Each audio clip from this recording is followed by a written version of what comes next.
आपण जेव्हा एखादा खूप महागडा आणि आधुनिक DSLR कॅमेरा विकत घेतो ना, हं. तेव्हा एक वेगळाच उत्साह असतो. हो म्हणजे त्या कॅमेरामध्ये अनेक लेन्सेस असतात. हो शटर स्पीड आणि ते अपर्चर सेट करण्यासाठी असंख्य बटन्स असतात. अगदी बरोबर. आणि तो हातात घेतल्यावर क्षणभर असं वाटतं की आता आपण थेट नॅशनल जिओग्राफिकसाठी जगातले सर्वोत्तम फोटो काढणार आहोत.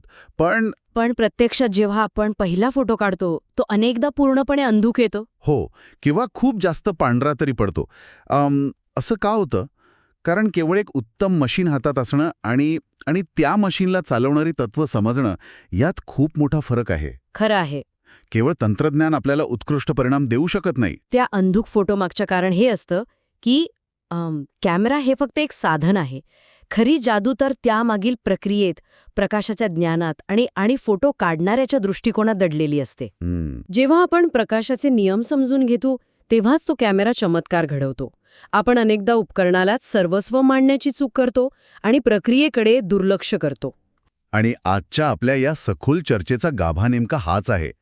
बघा, आज आपल्याकडे माहितीचा आणि संदर्भांचा एक अतिशय रंजक साठा आहे. नक्कीच. यशवंतराव चव्हाण महाराष्ट्र मुक्त विद्यापीठाच्या शैक्षणिक तंत्रविज्ञान म्हणजेच एज्युकेशनल टेक्नॉलॉजी या अभ्यासक्रमातील काही महत्त्वाचे शोधनिबंध, आमचे स्वतःचे टिपण आणि मानसशास्त्रीय विश्लेषणांचा आपण आज वेध घेणार आहोत. आपला आजचा मुख्य उद्देश हा आहे की शाळांमध्ये किंवा ऑफिसेसमध्ये लाखो रुपये खर्चून आणलेले स्मार्ट बोर्ड्स आणि लॅपटॉप्स अनेकदा का अपयशी ठरतात हे समजून घेणे. हो, कारण तंत्रज्ञान म्हणजे फक्त वर्गात वापरली जाणारी उपकरणे नाहीत, तर मानवी मेंदू माहिती कशी ग्रहण करतो यामागचं संपूर्ण शास्त्र उलगडणे हा या चर्चेचा हेतू आहे. शैक्षणिक तंत्रज्ञान या शब्दातील तंत्रज्ञान हा शब्द ऐकला की बहुतेकांच्या डोळ्यासमोर चमकणारे स्क्रीन्स, प्रोजेक्टर्स आणि केबल्स येतात. हो ना.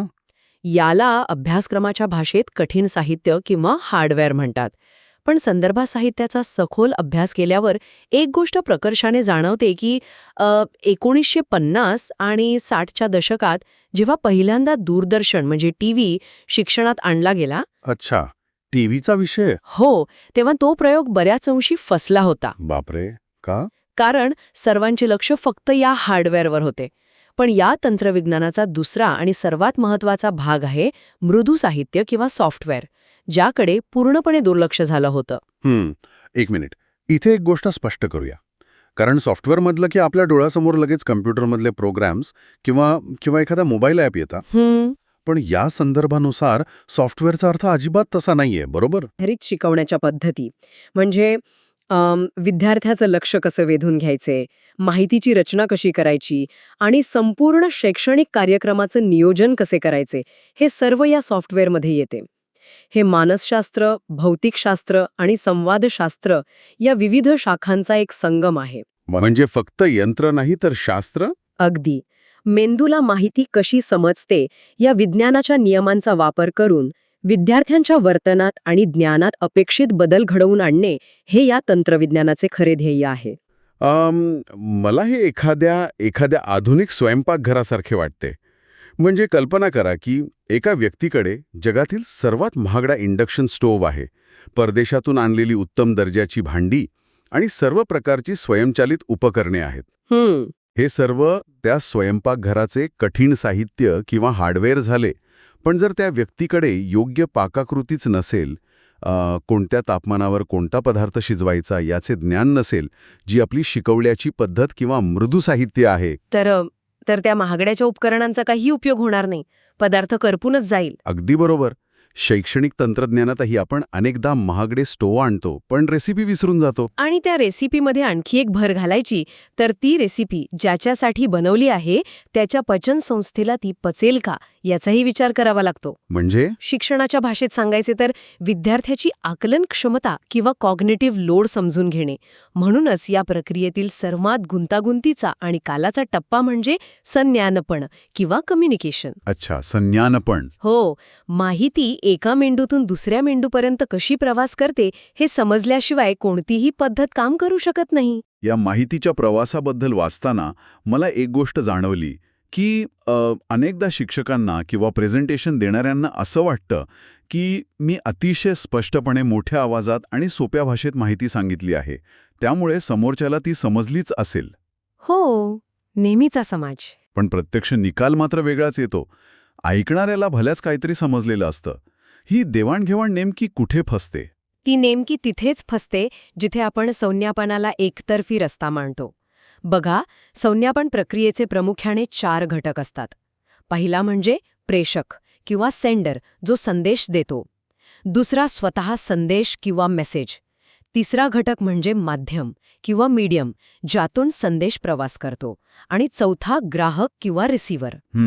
पण इथे सर्वात मोठी गोम असते ती माध्यमात निर्माण होणाऱ्या गोंधळाची, किंवा ज्याला इंग्रजीत नॉईज म्हणतात. नॉईज म्हणजे फक्त बाहेरचा आवाज नव्हे ना?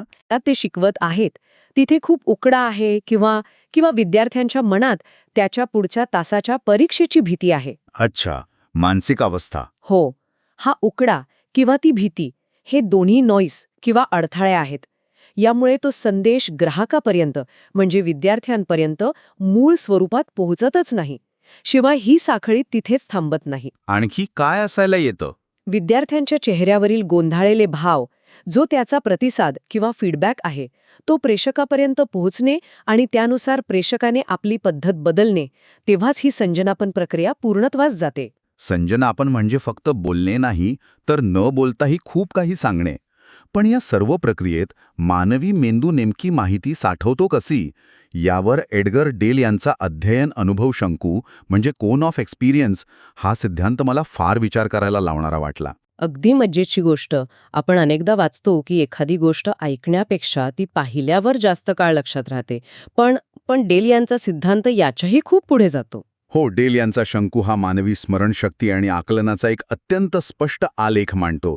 या शंकूच्या तळाशी प्रत्यक्ष अनुभव असतो. म्हणजे थेट अनुभव घेणे. हो, उदाहरणार्थ सायकल कशी चालवायची हे शिकणे. तुम्ही कितीही पुस्तके वाचली किंवा सायकल चालवण्यावरची भाषणे ऐकली तरी फायदा नाही. अगदी, जोपर्यंत तुम्ही स्वतः सायकलवर बसून तोल सावरण्याचा प्रत्यक्ष अनुभव घेत नाही, तोपर्यंत तुम्ही सायकल चालवायला शिकू शकत नाही. हा प्रत्यक्ष अनुभव सर्वात जास्त प्रभावी असतो. जसं जसं आपण या शंकूच्या वरच्या दिशेने जातो, तसतसे अनुभव अधिक शाब्दिक आणि अमूर्त होत जातात. आणि शिखरावर असतात ते केवळ शब्द किंवा व्याख्याने, जे सर्वात कमी प्रभावी असतात. आणि इथेच माझ्या मनात एक मोठा प्रश्न निर्माण होतो. जर जार्डेलच्या सिद्धांतानुसार आणि आधुनिक मानसशास्त्रानुसार प्रत्यक्ष अनुभव हाच शिकण्याचा सर्वात उत्तम आणि मेंदूला सर्वात जास्त समजणारा मार्ग आहे, तर मग आजी जगभरातील 90% शिक्षण हे फक्त व्याख्याने देऊन आणि पुस्तके वाचून का दिले जाते, जे या शंकूच्या सर्वात वर आणि सर्वात कमी प्रभावी आहेत? आपण प्रत्येक गोष्ट विद्यार्थ्यांना प्रत्यक्ष का नाही शिकवत? हा विरोधाभास अगदी रस्सा आहे, पण यामागे एक मोठी व्यावहारिक अडचण आहे. बघा, प्रत्येक गोष्टीचा प्रत्यक्ष अनुभव देणे हे शक्य, सुरक्षित आणि आर्थिकदृष्ट्या परवडणारे नसते. ते कसं काय? जर तुम्हाला दुसऱ्या महायुद्धाचा इतिहास शिकवायचा असेल, तर तुम्ही विद्यार्थ्यांना त्या काळात घेऊन जाऊ शकत नाही. किंवा भूगोलात ज्वालामुखीचा स्फोट कसा होतो हे सांगायचे असेल, तर विद्यार्थ्यांना प्रत्यक्ष उकळत्या लावाजवळ नेणे शक्य आहे का? तसा करायला गेला तर तो भूगोलाचा शेवटचा तास ठरेल. अगदी बरोबर. आणि तिथेच शैक्षणिक तंत्रज्ञानाची खरी गरज भासते. जिथे प्रत्यक्ष अनुभवाच्या मर्यादा संपतात, तिथे दृकश्रव्य साधने किंवा ऑडिओ व्हिज्युअल एड्स आणि योग्य अशाब्दिक संज्ञापन एक पूल म्हणून काम करतात. म्हणजे ज्वालामुखीची डॉक्युमेंटरी दाखवणे? हो, एखाद्या डॉक्युमेंटरीमध्ये ज्वालामुखीचा स्फोट पाहणे आणि त्याचा आवाज ऐकणे हे केवळ पुस्तकातून वाचण्यापेक्षा विद्यार्थ्याला प्रत्यक्ष अनुभवाच्या खूप जवळ घेऊन जाते. खरं आहे. भाषेचा गोंधळ, पूर्वग्रह किंवा आपण मागाशी बोललो तसे भौतिक अडथळे दूर करण्यासाठी ही साधने काम करतात. मेंदूला जेव्हा दृश्य आणि ध्वनी एकत्र मिळतात, तेव्हा त्याच्या आकलनकक्षा रुंदावतात. म्हणजे जशी अडचण असेल तसा उपाय किंवा माध्यम शोधावं लागतं. पण एखादी शाळा किंवा संस्था ही सर्व योग्य पद्धतीने करत आहे की नाही हे कसं ठरवायचे? कारण अनेकदा उत्तम शिक्षक असतात, चांगले प्रोजेक्टर असतात, तरीही विद्यार्थ्यांची प्रगती होत नाही. इथेच आपल्या संदर्भामधील प्रणाली उपागम म्हणजेच सिस्टम्स अप्रोचची संकल्पना समोर येते. अगदी बरोबर. ठिकाणी आलात तुम्ही. याचा अर्थ असा होतो का की आपण शाळेकडे फक्त एक इमारत म्हणून न पाहता एखाद्या कारखान्यासारखे पाहावे, जिथे कच्चा माल, मशिनरी आणि कामगारांचा मूड या सर्व गोष्टी अंतिम उत्पादनावर परिणाम करतात? हे अगदी अचूक विश्लेषण आहे. प्रणाली किंवा सिस्टम म्हणजे केवळ सुत्या भागांची गोलाबेरीज नव्हे, तर एकमेकांवर अवलंबून असलेल्या घटकांची एक जिवंत साखळी. अच्छा. आपल्या शरीराचं उदाहरण घेऊया. शरीरात पचनसंस्था, श्वासनसंस्था, रक्ताभिसरण संस्था या सर्व स्वतंत्रपणे काम करत असल्या तरी त्या एकमेकांवर अवलंबून आहेत. जर फुफ्फुसांना योग्य ऑक्सिजन मिळाला नाही तर पचनसंस्थाही बिघडते. हो ना. शिक्षणातही अशीच एक गुंतागुंतीची प्रणाली असते. यात आदान किंवा इनपुट म्हणजे केवळ विद्यार्थी नाही तर त्याची सामाजिक पार्श्वभूमी, त्याचे पूर्वज्ञान आणि उपलब्ध साधने. प्रक्रिया म्हणजे अध्यापन पद्धती आणि प्रदान किंवा आउटपुट म्हणजे अपेक्षित वर्तन बदल झालेला विद्यार्थी. पण हे ऐकताना मला एका कारच्या इंजिनची आठवण येते. बघा, कारच्या इंजिनमध्ये तुम्ही जगातील सर्वात महागडे आणि उत्तम दर्जाचं इंधन टाकले असेल, जे आपण विद्यार्थ्याला दिलेली उच्च दर्जाची माहिती म्हणूया. पण जर कारचं एखादं छोटंसं स्पार्क प्लग खराब असेल, जी आपली मूल्यमापन पद्धती किंवा परीक्षा पद्धती असू शकते, तर ते इंधन कितीही चांगले असले तरी गाडी 1 इंच पुढे जाणार नाही. अगदी बरोबर. प्रणालीच्या एका छोट्याशा बिघाडामुळे संपूर्ण प्रक्रिया कोलमडून पडते.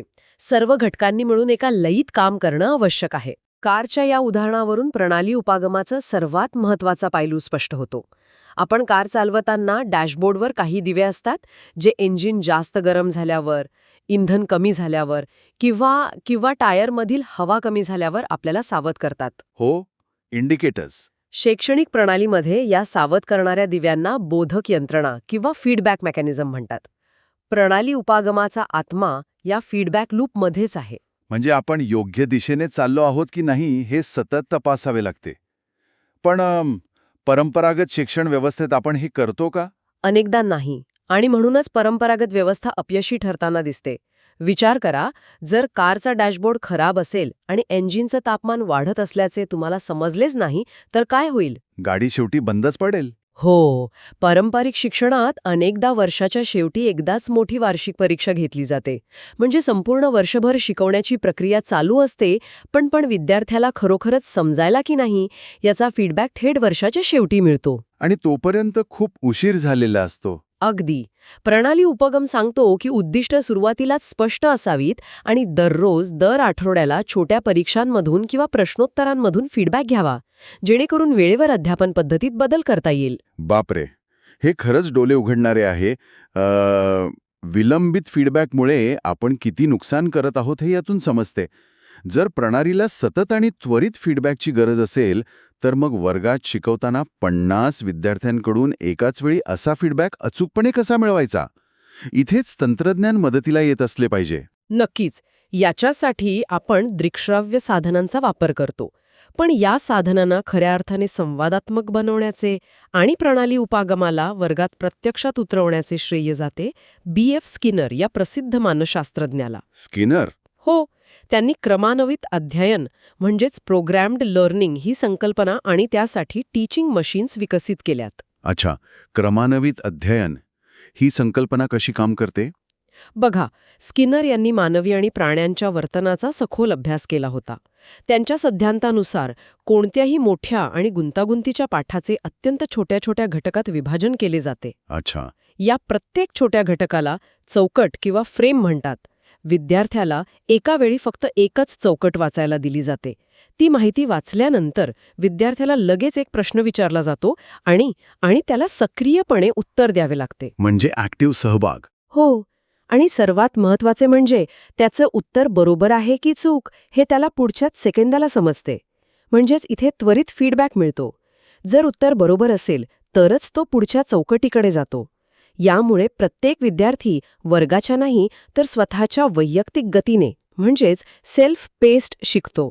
एक मिनिट, इथे मला एक वेगळा विचार येतोय. संपूर्ण ज्ञानाचे असे छोट्या छोट्या चौकटीत तुकडे करणे आणि विद्यार्थ्याने उत्तर दिल्यावर फक्त बरोबर की चूक एवढंच सांगणे, हे माणसाला एखाद्या रोबोटसारखे किंवा प्राण्यासारखे ट्रेन करण्यासारखं वाटत नाही का? आपण मानवी मेंदूच्या अमर्याद क्षमतेबद्दल बोलतो, पण या पद्धतीत मानवी कल्पकतेला, मुक्त विचारांना किंवा आउट ऑफ द बॉक्स विचार करण्याला वाव कुठे आहे? हे खूप यांत्रिक वाटतं. वारंवार पाहता हा आक्षेप अत्यंत रस्ता वाटतो आणि अनेकांनी सुरुवातीला स्किनरच्या या पद्धतीवर हीच टीका केली होती. पण या पद्धतीमागील सखोल मनसशास्त्र आणि मेंदूचे कार्य समजून घेणं इथे गरजेचं आहे. कसा काय? क्रमान्वित अध्ययनाचा हेतू विद्यार्थ्यांची कल्पकता मारणे हा अजिबात नाही. उलट पायाभूत ज्ञान इतके पक्के करणे आहे की विद्यार्थ्यांच्या मनात अपयशाची भीतीच राहणार नाही आणि त्याचा कॉग्निटिव्ह ओव्हरलोड टळेल. अपयशाची भीती जाणे ते कसे शक्य आहे? पारंपरिक वर्गाचे चित्र डोळ्यासमोर आणा. शिक्षक एका विशिष्ट गतीने गणिताचे सूत्र शिकवत आहेत. काही मोजक्या विद्यार्थ्यांना ते लगेच समजते, ते पुढे जातात. पण काहींना पहिली पायरीच समजत नाही. हो, असं खूपदा होतं. आता ही वर्ग पुढे जातो. ज्यांना समजत नाही ते मागे पडतात. त्यांच्यात गणिताबद्दल कायमचा न्यूनगंड किंवा भीती निर्माण होते. पण क्रमान्वित अध्ययनात माहितीची पायरी इतकी छोटी आणि सोपी असते की विद्यार्थी बहुतांश वेळा बरोबर उत्तरच देतो. अच्छा, म्हणजे तो फेल होतच नाही. अगदी. मनसशास्त्रात याला पॉझिटिव्ह रिइन्फोर्समेंट म्हणतात. प्रत्येक लहान पायरीवर मिळणारे हे यश विद्यार्थ्याच्या मेंदूत डोपामाइन स्त्रवते, ज्यामुळे त्याचा आत्मविश्वास वाढतो. आहा, म्हणजे तुम्ही म्हणताय की कल्पकता येण्यासाठी आधी तो न्यूनगंड दूर होणं गरजेचं आहे. हे मला एखाद्या व्हिडिओ गेमच्या डिझाईनसारखं वाटतंय. Video game? हो, जेव्हा आपण एखादा नवीन व्हिडिओ गेम खेळायला घेतो तेव्हा पहिली लेव्हल अतिशय सोपी असते. तुम्हाला फक्त पुढे कसे जायचे आणि उडी कशी मारायची एवढंच शिकवलं जातं. हो ना. ती लेव्हल पार केल्यावर तुम्हाला एक छोटासा विजय मिळतो.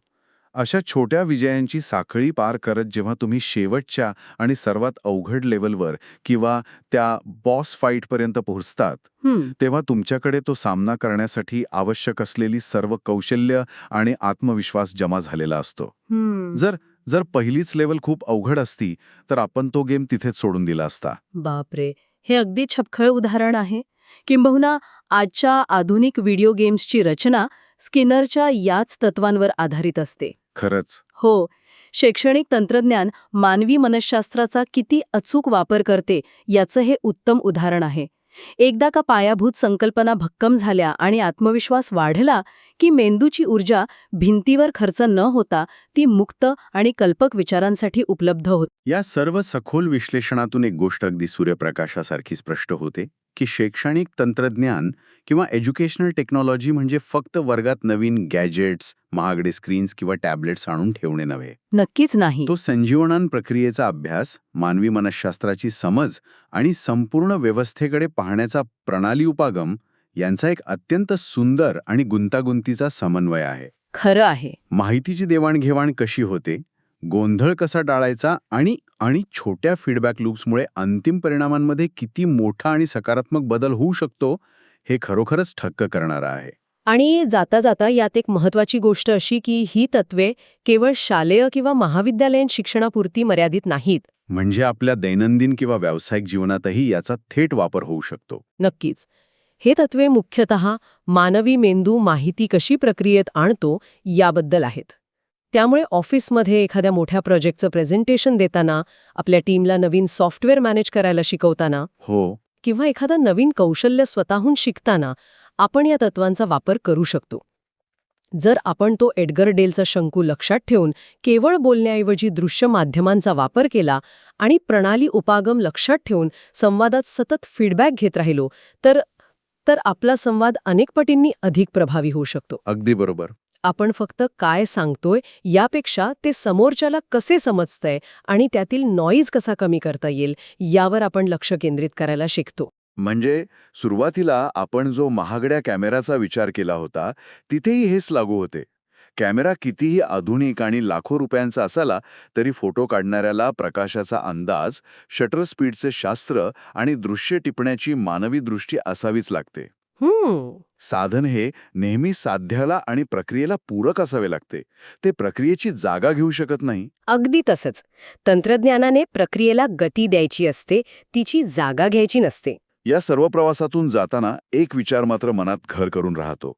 बघा, जर तंत्रज्ञान आणि कृत्रिम बुद्धिमत्ता म्हणजे AI इतक्या वेगाने प्रगत होत आहेत आणि क्रमान्वित अध्ययनासारखी प्रणाली भविष्यात अधिक प्रगत होऊन प्रत्येक विद्यार्थ्याच्या वैयक्तिक गतीने त्याच्या मानसिक स्थितीनुसार अचूक फीडबॅक देऊन परिपूर्ण शिक्षण देऊ शकत असेल, हो, हे होईलच. तर भविष्यात पारंपरिक शिक्षकांची किंवा लेक्चर देणाऱ्या प्राध्यापकांची गरज खरोखरच उरेल का?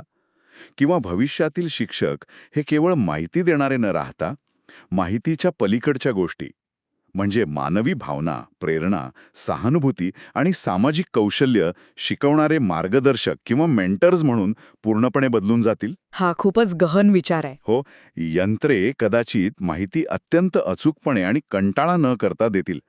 पण माणसं घडवण्याचं काम हे फक्त यंत्र करू शकेल का? या एका प्रश्नावर नक्की विचार करा.